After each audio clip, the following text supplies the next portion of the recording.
Assalamualaikum warahmatullahi wabarakatuh. Perkenalkan, nama saya Nita Mriani dengan NIM 225791010. Pada kesempatan kali ini saya akan membacakan materi saya yang berjudul Dampak Penerapan Ekonomi Sosialis terhadap Pertumbuhan Ekonomi dan Kesejahteraan Masyarakat.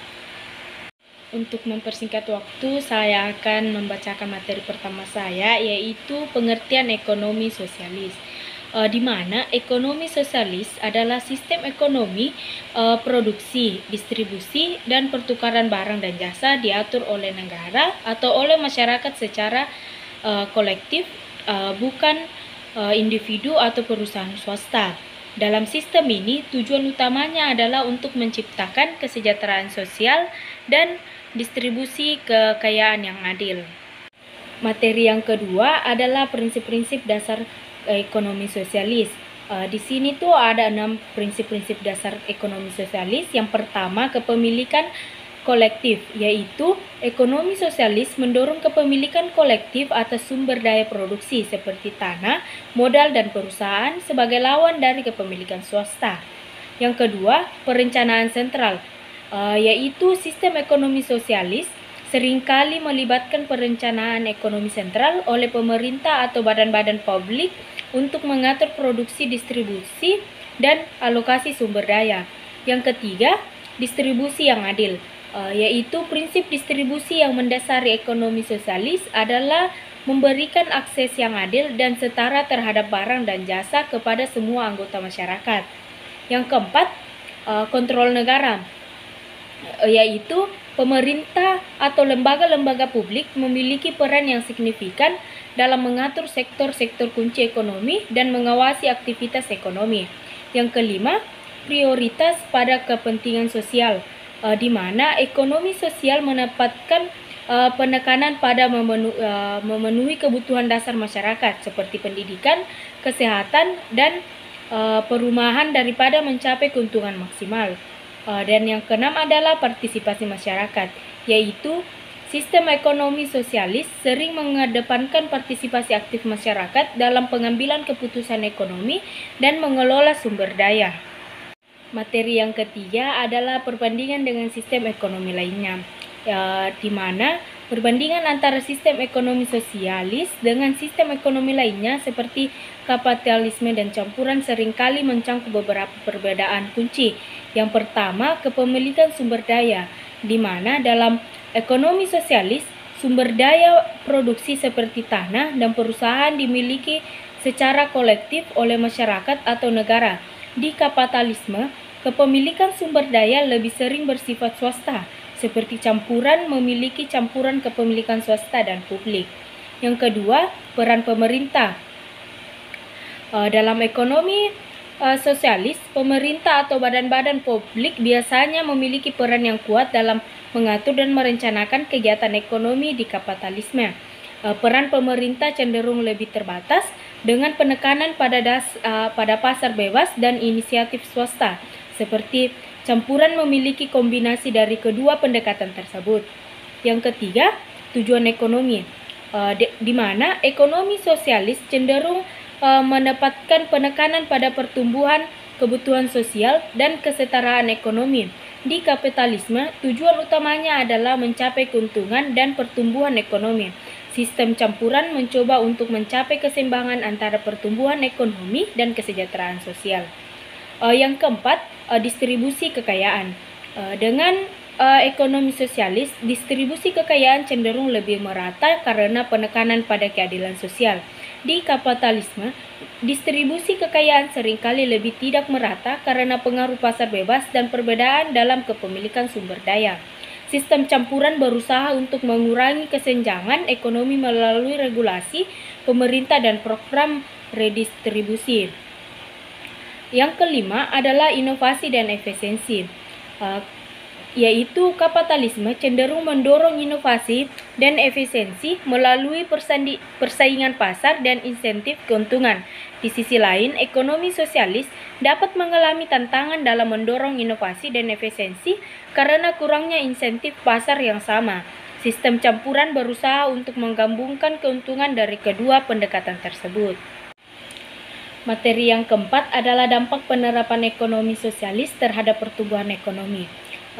Poin pertama, analisis pertumbuhan ekonomi dalam negara-negara dengan ekonomi sosialis, di mana meliputi pertumbuhan moderat, yaitu beberapa negara dengan sistem ekonomi sosialis telah mencapai pertumbuhan ekonomi yang stabil dan moderat dalam jangka panjang. Ini bisa terjadi ketika kebijakan ekonomi yang ditetapkan untuk mempromosikan investasi dalam sektor-sektor kunci dan memastikan efisiensi dalam alokasi sumber daya. Poin yang kedua, tantangan inovasi, di mana negara-negara dengan ekonomi sosialis seringkali menghadapi tantangan dalam mendorong inovasi dan produktivitas karena kurangnya insentif pasar yang sama dengan kapitalisme. Namun, dengan strategi yang tepat, seperti investasi dalam riset dan pengembangan serta kolaborasi antara sektor publik dan swasta, beberapa negara telah berhasil meningkatkan inovasi mereka. Poin yang ketiga, ketergantungan pada sumber daya eksternal. Negara-negara dengan ekonomi sosialis kadang-kadang mengalami ketergantungan pada bantuan luar negeri atau sumber daya eksternal lainnya untuk mendukung pertumbuhan ekonomi mereka. Ini bisa menjadi titik lemah jika ada perubahan dalam dukungan luar negeri atau jika negara tersebut mengalami masalah keuangan. Poin yang keempat, perubahan menuju ekonomi campuran, di mana beberapa negara dengan sejarah ekonomi sosialis telah mengadopsi reformasi ekonomi yang mengarah pada model ekonomi campuran yang menggabungkan elemen dari kedua sistem ekonomi sosialis dan kapitalis. Terus yang kedua itu perbandingan pertumbuhan ekonomi dengan negara-negara yang menganut sistem ekonomi lainnya, di mana memiliki beberapa perbedaan pola, yaitu yang pertama pertumbuhan ekonomi, yaitu negara-negara dengan sistem ekonomi kapitalis cenderung memiliki tingkat pertumbuhan ekonomi yang lebih tinggi daripada negara-negara dengan ekonomi sosialis dalam jangka panjang. Hal ini disebabkan oleh insentif pasar yang kuat, inovasi yang mendorong oleh persaingan, dan investasi yang lebih besar dari sektor swasta. Yang kedua, inovasi dan efisiensi. Sistem ekonomi kapitalis mendorong inovasi dan efisiensi melalui persaingan pasar yang insentif keuntungan, yang dapat menghasilkan pertumbuhan ekonomi yang lebih dinamis. Di sisi lain, negara-negara dengan ekonomi sosialis seringkali mengalami tantangan dalam mendorong inovasi dan produktivitas karena kurangnya insentif pasar yang sama. Yang ketiga, distribusi kekayaan, di mana sistem ekonomi sosialis cenderung memiliki distribusi kekayaan yang lebih merata daripada sistem kapitalis, yang dapat mempengaruhi pertumbuhan ekonomi dengan cara yang berbeda.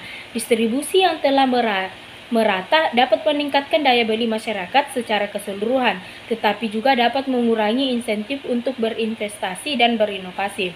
Yang keempat, ketahanan terhadap krisis, yaitu terkadang negara-negara dengan sistem ekonomi sosialis dapat memiliki ketahanan yang lebih baik terhadap krisis ekonomi karena adanya kontrol negara yang lebih besar atas sektor ekonomi kunci dan adanya perlindungan sosial lebih besar bagi warga negara. Yang kelima, perubahan menuju model campuran, yaitu beberapa negara telah mengadopsi model ekonomi campuran yang menggabungkan elemen dari kedua sistem ekonomi sosialis dan kapitalis. Ini dapat menghasilkan pertumbuhan ekonomi yang lebih seimbang dan memanfaatkan keuntungan dari kedua pendekatan tersebut. Terus yang ketiga adalah faktor-faktor yang mempengaruhi pertumbuhan ekonomi dalam ekonomi sosialis, di mana terdapat beberapa faktor. Yang pertama itu distribusi kekayaan, yaitu kesejahteraan masyarakat dalam ekonomi sosialis seringkali dipengaruhi oleh distribusi kekayaan yang lebih merata daripada sistem kapitalis. Ketika sumber daya ekonomi didistribusikan secara lebih adil, ini dapat menghasilkan tingkat kesejahteraan yang lebih tinggi bagi sebagian besar masyarakat. Yang kedua, akses terhadap layanan publik, di mana ekonomi sosialis seringkali menetapkan penekanan pada penyediaan layanan publik seperti pendidikan, perawatan kesehatan, perumahan, dan transportasi yang terjangkau dan terjangkau bagi semua warga. Akses yang lebih luas terhadap layanan ini dapat meningkatkan kesejahteraan masyarakat secara keseluruhan. Yang ketiga itu, faktor yang ketiga, partisipasi masyarakat. di mana partisipasi masyarakat dalam pengambilan keputusan ekonomi dan sosial juga dapat mempengaruhi kesejahteraan mereka.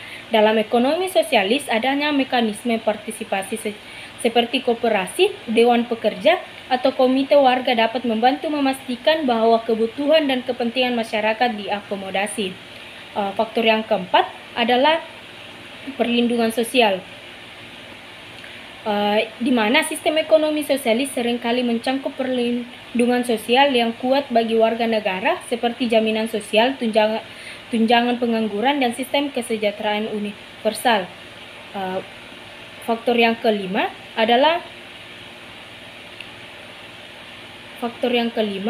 adalah stabilitas publik, yaitu stabilitas publik memainkan peran penting dalam menentukan kesejahteraan masyarakat. Ketidakstabilan politik dapat mengganggu pelaksanaan kebijakan ekonomi dan mempengaruhi kesejahteraan sosial dan ekonomi.